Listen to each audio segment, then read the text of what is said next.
Magandang araw mga kabubog, pakita ko lang sa inyo ang isang planta na binisita ko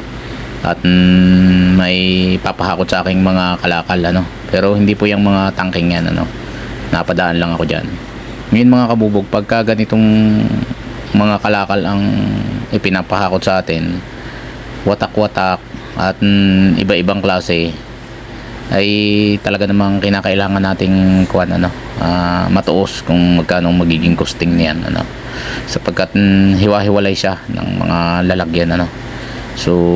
kailangan estimate natin kung ilang tao ang isasama natin diyan, at yung mga magugugol nating oras diyan, dahil ikukumpara natin yon doon sa dapat ay magiging biyahe natin na naabala. So kinakailangan kung magkano man yung kikitain natin doon ay kikitain din natin diyan, dahil kung iba-iba nga ang mga lalagyan niyang mga kalakal na yan, at malayo siya sa paradahan ng sasakyan, ay kailangan matuos talaga natin para hindi tayo malugi, So dati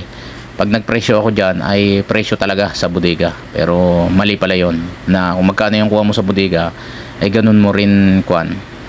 pipick upin, kasi gugugol ka nga ng oras at gagamit ka ng mga tao,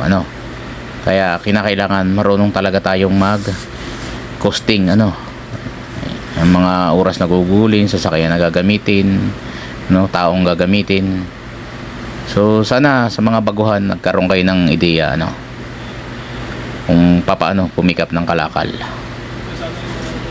sa sa mga plantang ganito o sa company ng mga ganito, nagbigay lang ako ng presyo dyan, sana magustuhan nila at sana sa atin ipahakot, kung ayaw naman nila wala tayong magagawa,